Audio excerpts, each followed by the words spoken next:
Why did a social media influencer with 2.3 million followers delete his entire account overnight?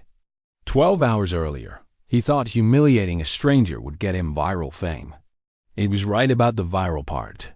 But the 6 people who surrounded him on that subway platform made sure the world saw a side of him he never wanted anyone to see. The 42nd Street subway station at 6 p.m. was a river of humanity. Bodies pressed against bodies, briefcases knocked against shopping bags. 1,000 conversations competed with the screech of arriving trains. The air smelled like hot metal, street vendor pretzels, and that unique underground mustiness that every New Yorker knows. Emma Martinez sat on a bench near the downtown platform, her paint-splattered overalls still damp from her afternoon studio session. At 19, she was in her second year at Parsons, and her portfolio case covered in stickers from art museums she'd visited leaned carefully against her legs. Inside were 12 watercolor paintings, her final project, 3 months of work, everything riding on tomorrow's presentation. She was exhausted, but there was something peaceful about watching the controlled chaos of rush hour. Their music was already starting, a hip-hop beat that somehow made the station feel more human. Brandon Chase emerged from the turnstile, his phone already mounted on a professional gimbal, the red recording light visible even from across the platform. His Supreme hoodie probably cost more than Emma's tuition payment. He was doing his signature move, the one his 2.3 million TikTok followers loved. The street reaction videos where he'd approach random people and say outrageous things for views.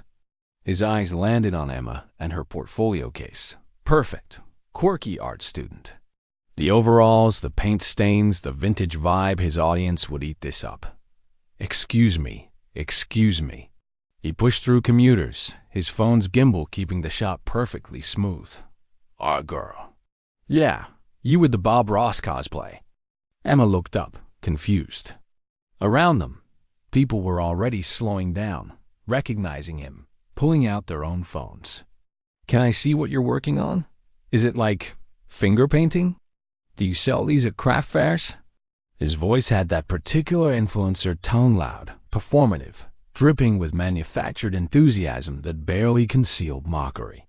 I'm actually just waiting for my train. Come on, don't be shy. Show the people your art.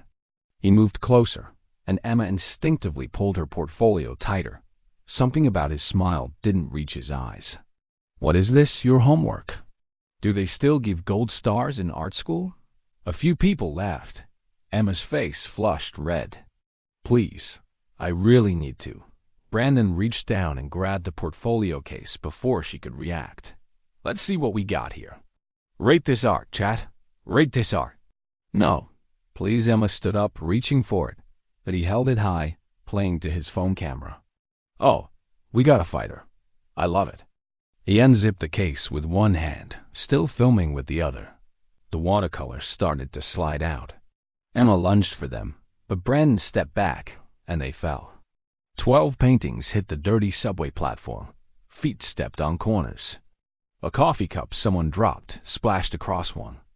The crowd had formed a circle now, phones out, everyone filming, no one helping. Brandon zoomed in with his camera. Oops, Butterfingers. Hey, at least now it's abstract, right? Emma dropped to her knees, trying to gather the paintings, her hands shaking. 3 months of work, coffee-stained, footprinted, ruined, her final project. Her scholarship depended on this.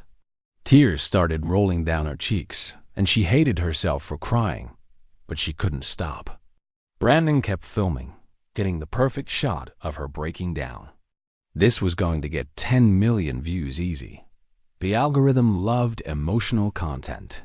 The subway crowd watched. Some looked uncomfortable. Most kept filming. One woman started to step forward, then stopped. Nobody wanted to be the next target.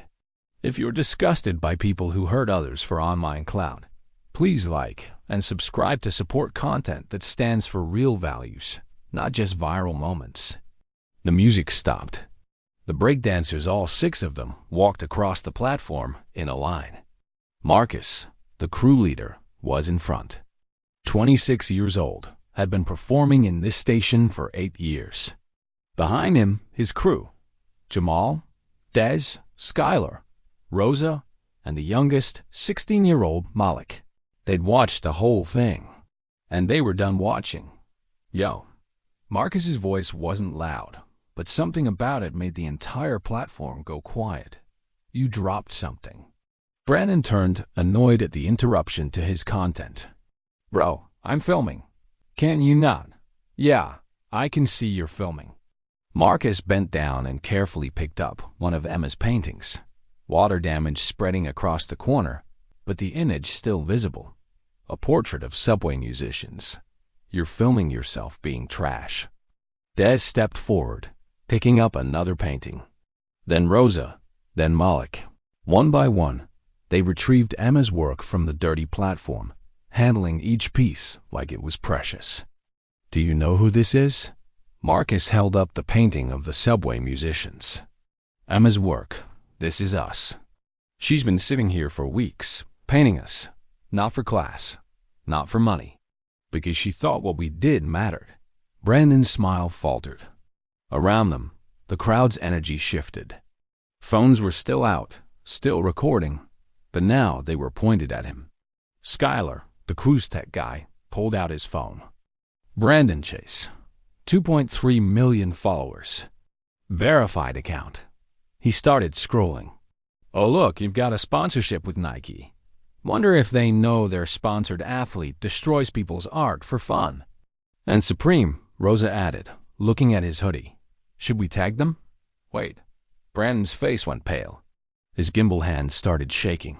I was just joking around. It's content. People love bullies? Jamal cut him off. Nah, man.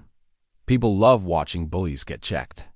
And guess what every person here is filming right now? But this time, you're not controlling the narrative. Marcus stepped closer. He didn't touch Brandon, didn't threaten him, but his presence was enough. Behind him, his crew stood in formation, the same way they stood when they performed, unified and powerful. Here's what's going to happen, Marcus said quietly. You're going to apologize to her, on camera, with your phone. And then you're going to pay for every single piece of art you destroyed. And then you're going to leave this station and never come back. I'm not. Dez held up his phone. We've already sent this to 6 different viral Twitter accounts. You're already trending, bro. The question is whether you're the villain or the guy who learned something. The crowd murmured. Someone shouted, "Make him pay." Brandon looked around. Every exit was blocked by commuters with phones. His precious content had turned into his nightmare. With shaking hands, he turned his camera around, facing himself. I'm sorry. That was wrong. I'll pay for the damage. He pulled out his wallet, handed Emma every bill inside, almost $800, and fled toward the stairs. Marcus helped Emma to her feet. The crew gathered around her paintings, and Skylar made a call. My sister's a graphic designer. She can photograph these, restore them digitally, print them by morning. By midnight, Brandon Chase had deleted every social media account. The videos of what happened went viral, 30 million views across platforms. Emma's art became famous. A gallery in Brooklyn reached out. Her scholarship was more than safe. The Breakdance crew at 42nd Street Station? Their tips tripled. Turns out people remember who stands up when everyone else just watches. Real influence isn't about follower counts. It's about what you do when nobody's forcing you to be a good person. It's about choosing to care even when cameras aren't pointed at you. Where are you watching from tonight? And be honest, when you see something wrong happening in public, do you film it or do you fix it? Drop your city and your truth in the comments.